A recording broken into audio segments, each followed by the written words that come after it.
back to the garage.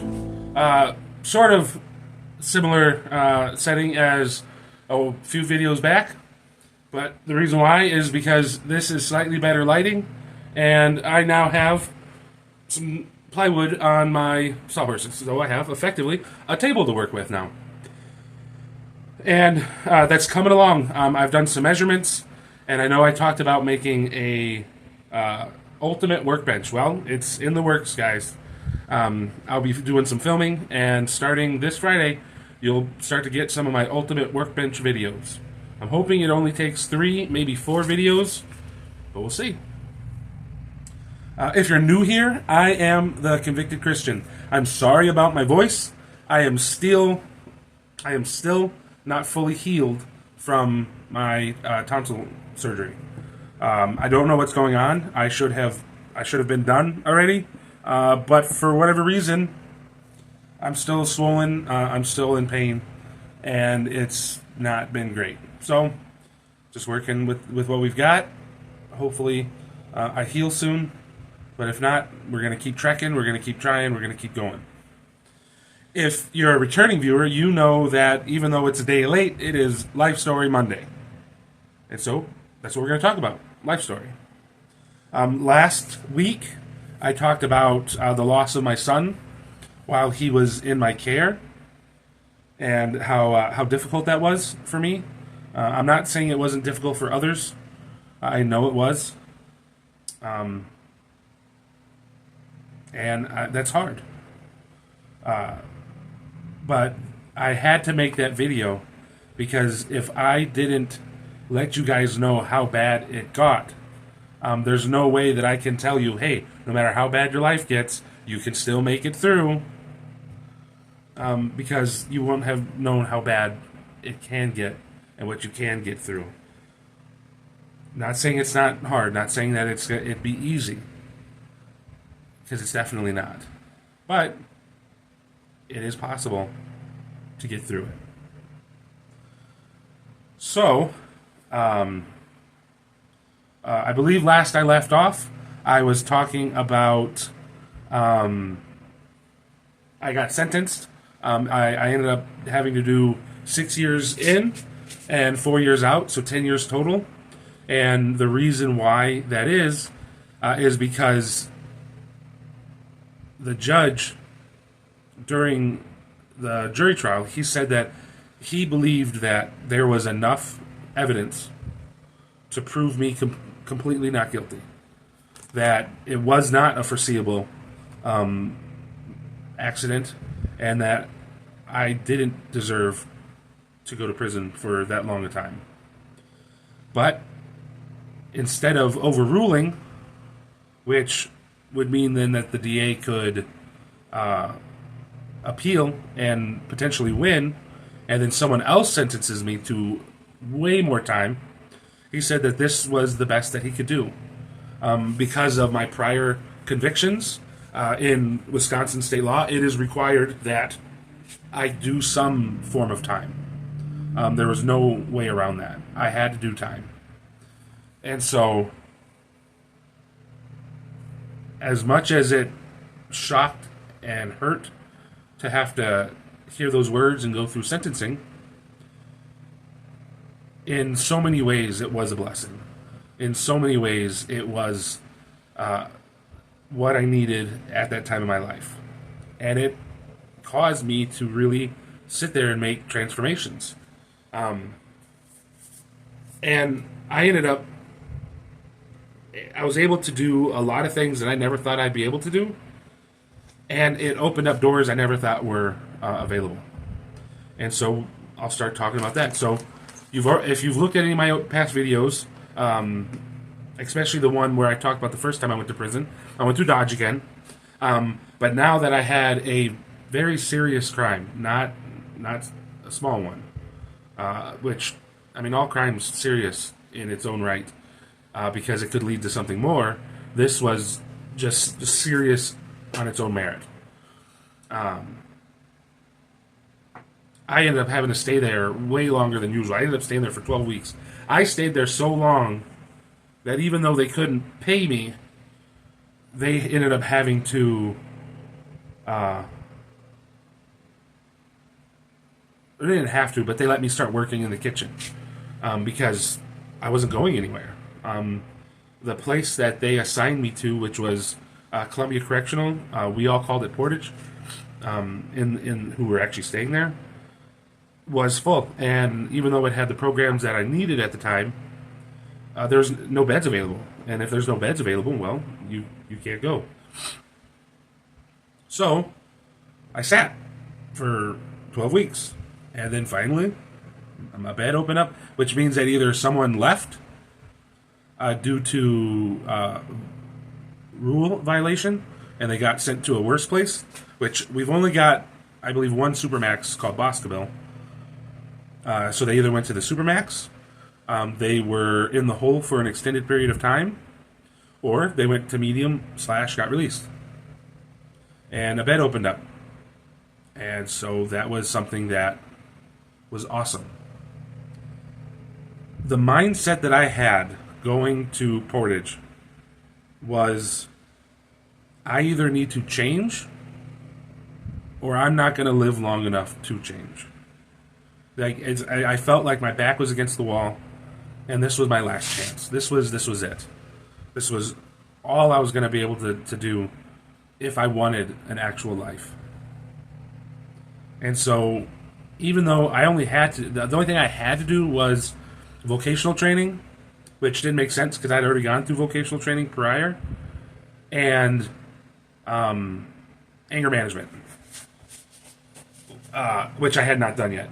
It was odd that they didn't request that I do any reentry programming, just because everyone had usually went through reentry program, and I didn't finish mine last time. So I thought that was odd. But you can request to do some of these programs, which is what I did. You can request more than what you're required. It just usually takes you a little longer.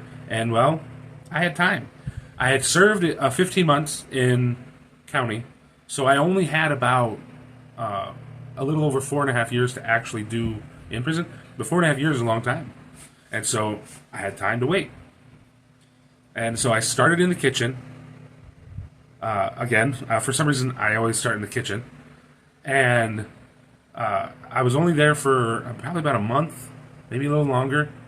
And I was accepted into the building maintenance program, which was nice because it kind of is a hodgepodge of skills. It teaches you a little bit of welding, a little bit of plumbing. It teaches you a little bit of carpentry, a little bit of horticulture. You know, it's kind of like a groundskeeper or / maintenance man. You can do small things, but if it gets extensive, you have to call someone more specialized. And I thought that would be a good way for me to start working when I got out. And I also was thinking, well, if I get an apartment and I'm struggling to make ends meet, maybe, just maybe, I could get a landlord to agree to allow me to work for what I need. You know, a landlord that would allow me to do my skills and work off rent. You know, and that was just kind of the thought process I was on. You know, what information, what skills are going to get me to where I need to go? Well, while I was there, they ended up shutting down their anger management program. And so I finished my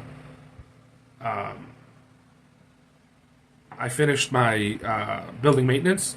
And funny thing is, we had a huge lockdown. So something that a lot of people don't realize is that in prison, you know everybody, just about. You may not be friends with them, but you know it's one giant gossip tree. You know who's got the drugs. You know who's got the alcohol. You know who's getting stuff in from the outside. You know who's got the illicit materials that you shouldn't have. You know who's got what. You know roughly what it's worth, and you know who you need to pay to get to the people you need. Well, there was a couple of guys there that had been doing some dirt with some guards, and they ended up getting popped hard. A couple cell phones, a bunch of drugs, some alcohol, and we're not talking about little piddly stuff. I mean, we're talking like H and powder. So it was, they were definitely the big dogs in the yard, prison wise, inmate wise. Well, they did a full prison shakedown. I ended up losing a bunch of art. Just poof, disappeared out of nowhere. No one knew where it went. So I lost a bunch of art that I just don't know where it went. But in the middle of that, I ended up getting transferred, and they transferred me to a place called Jackson. Now, I spent a total of 7 months, maybe 8 months, in a maximum security prison, and I already got moved down to medium. Now, had I not had been doing program, it probably would have been sooner. But that's really fast, guys.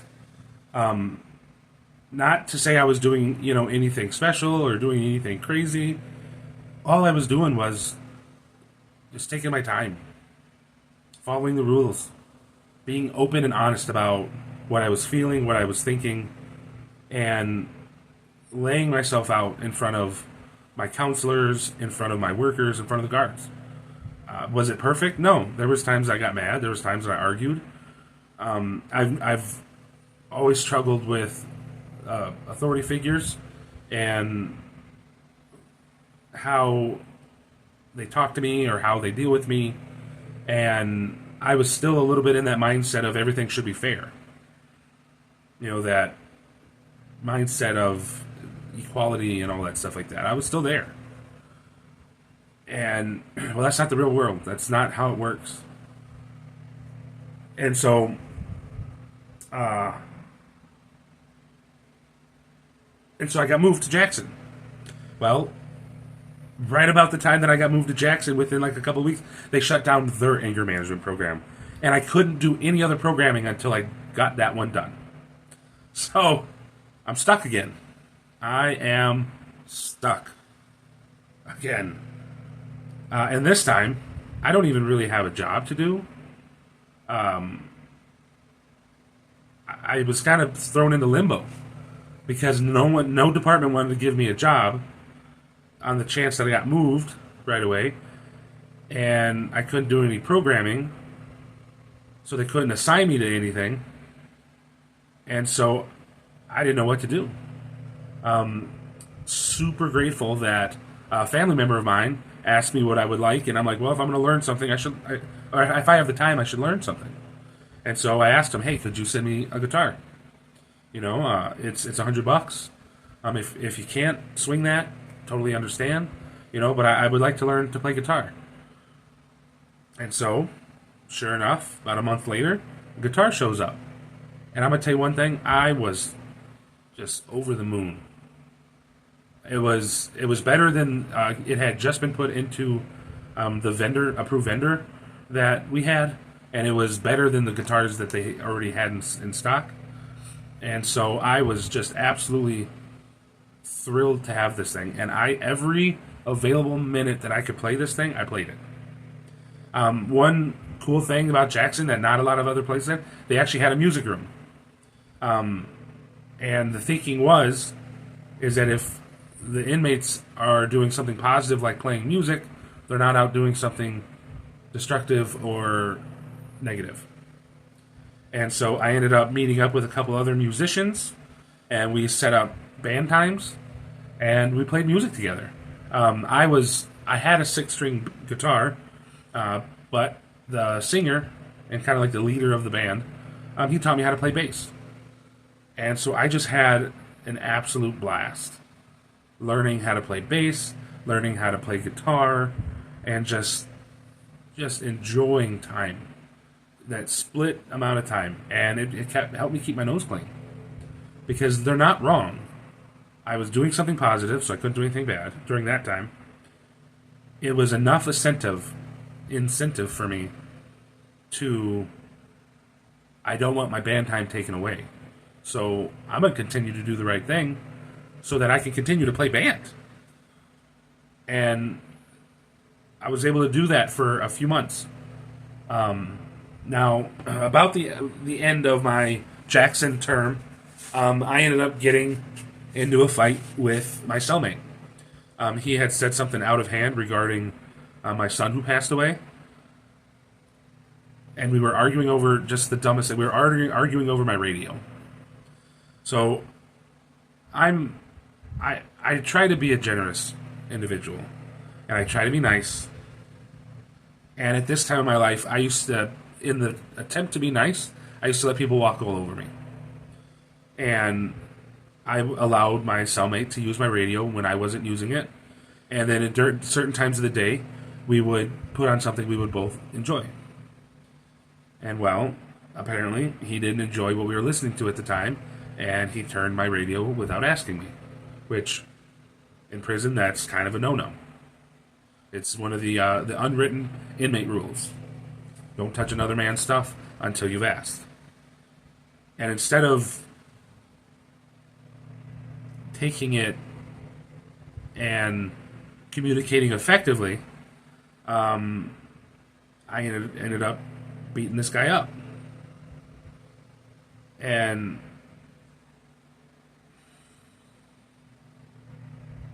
I look back and I realize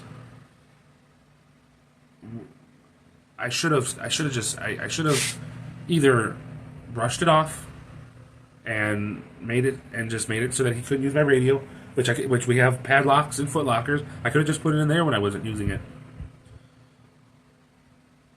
But I had let other people walk all over me. I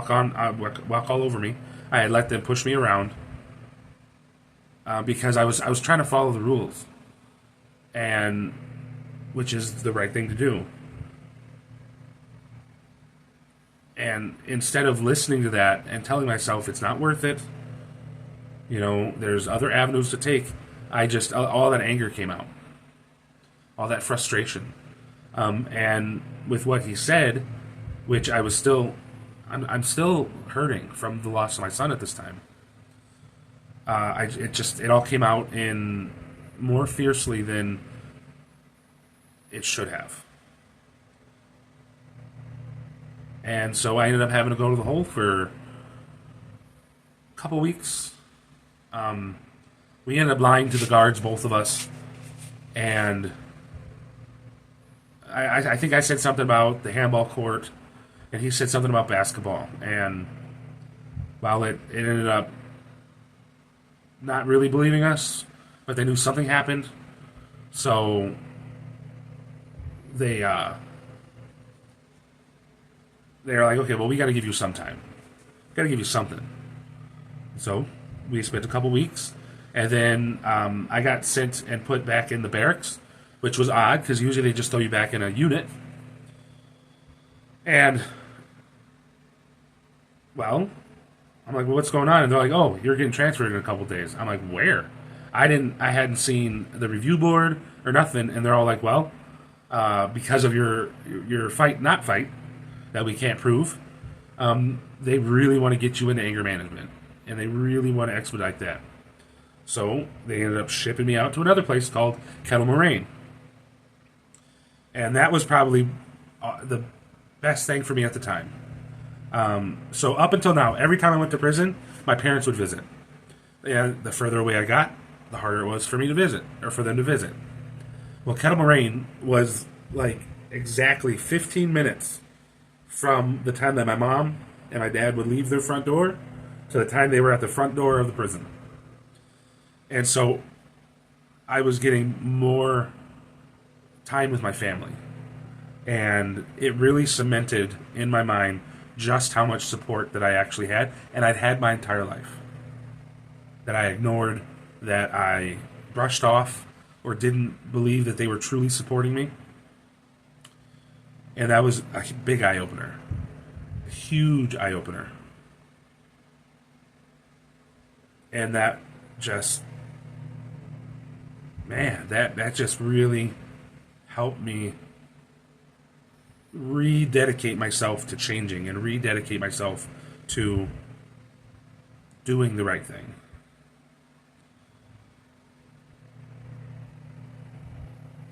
And when I got there, I didn't even have time to get a job.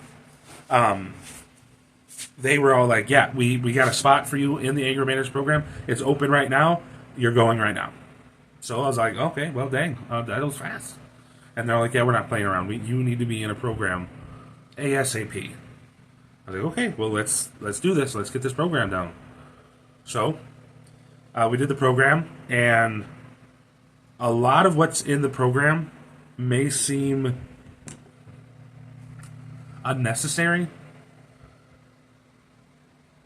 but the fact that I took it seriously and the fact that I actually applied myself later down in my prison time and when I got out actually helped. I didn't realize how much listening, how much applying yourself, even if it seems dumb, even if it seems like something that you've done a million times before and you'll do a million times again. Applying myself and applying those principles just made it so much easier and so much more worth it. And so that really made my time there just explode with potential. So I finally finished anger management. It took 6 weeks, I believe, 8 weeks, somewhere in that region. And it lit a fire under my butt to really do these changes that I was talking about. And because now that I had this oomph to do these things, I signed up for every single reentry program I could get my hands on. Because the more information I had, the less likely I was going back to prison. Even if it was something I was told a million times in the past. Tell me a million times in one. Tell me again. Maybe this time it'll stick. Maybe this time I'll get something out of it that I didn't get before. And that just absolutely floored me about how much stuff I ignored. How much stuff I never actually truly applied or even attempted to apply to my life. And looking back, I wish I wouldn't have been so pig-headed. I wish I wouldn't have been so frustrating. I can't even imagine what it was like for my previous teachers, my previous instructors, throughout my entire life, trying to show me these things, trying to help me, and I'm just completely ignoring them.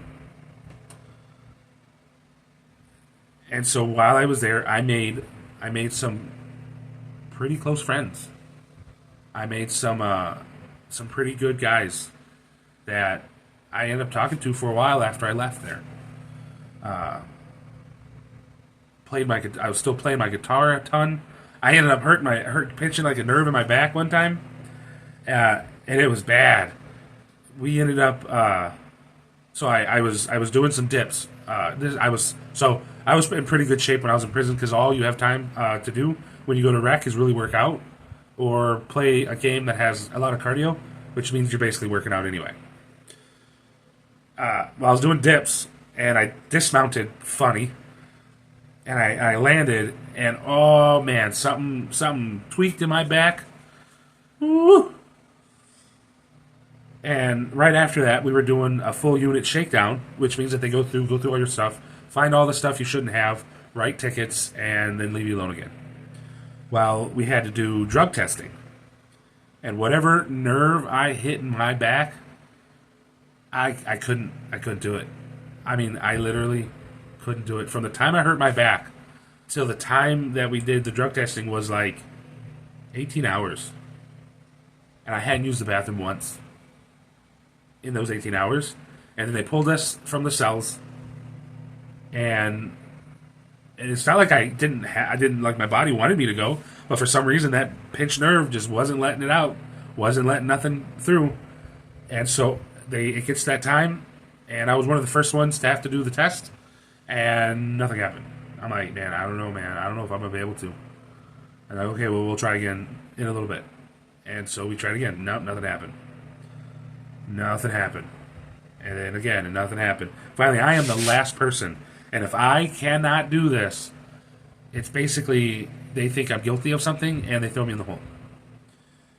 And I try as hard as I can, and I get just enough for testing. And it hurt. And oh yeah, so that was one of the funny stories I had about this time. Oh boy, howdy. Whew, that hurt. Well, so during this time, I get through a ton of my reentry stuff, and come to find out, I can get a driver's license. I didn't know I could do that. I didn't know that was allowed. I'd had my driver's license prior, and it had gotten suspended because of child support. While apparently, over a certain amount of time, child support has to renew that, and they hadn't yet. And so, lo and behold, they're all like, "Hey, you can get your license back if you want it, and we'll take you and get your picture taken." And yeah, and I'm like, "For real?" They're like, "Yep." So I go get my license renewed, get that taken care of, and now I'm still trying to go through entry program and finish that up. And I get called into the review board, and they're like, "Hey, so we see you have your license." I'm like, "Yeah." They're like, "Would you drive for the state?" I'm like, "What for? What's going on?" I asked all the questions that you usually would ask, and they're like, "Well, we need people to drive other inmates to and from the work release program, and it's cheaper to pay you guys $1 an hour than it is to pay a guard to do it. And so we would send you to a minimum. You would get to drive, and you would make more money than you're making now. And when your driving contract's done, you can work at work release." And I said, "Absolutely, absolutely." Like, "Okay, well, we're going to put it in. There's 2 minimum camps that need drivers. We'll get you on your way." And at this point, I had spent 3 years from max until my minimum status change. And that is unheard of. And I cannot take credit for that. I don't know what doors God opened up. I don't know what He did for me. But to go from a max to a minimum in a little under 3 years is absolutely unheard of, and it's absolutely amazing. And I was so grateful. I'm still grateful that He allowed me to do that. And it just opened up even more doors for me when I got to minimum. But that's where we're going to leave it for today. It's getting to be 30-minute video or so. So we're going to leave it here. And next week we'll talk about my time in minimum, which was pretty crazy. And I think this will open the eyes of a few people that don't know much about prison. So I hope you guys are just doing amazing. I hope that your week continues to be amazing. We're getting some pretty good weather out here. Getting some rain, getting some sun. I'm starting to get some sun on my face. I'm starting to get some color. I'm not so white as I look in my camera.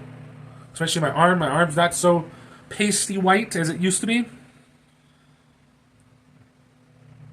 Thank you guys for watching my videos, even if it's just a couple of you guys. I was telling my pastor today that even if it just helps one person, it's worth it. And it really is. Because that one person, no one else may be able to get to them. No one else may be able to help them through what they're going through. And if that's what I'm doing, I'm here for it. And I hope you're here for it. I'll see you guys Wednesday. Always remember, if we're going to change the world, some doors need to open up for us so we can change ourselves. Have a good night, guys. I'll see you Wednesday.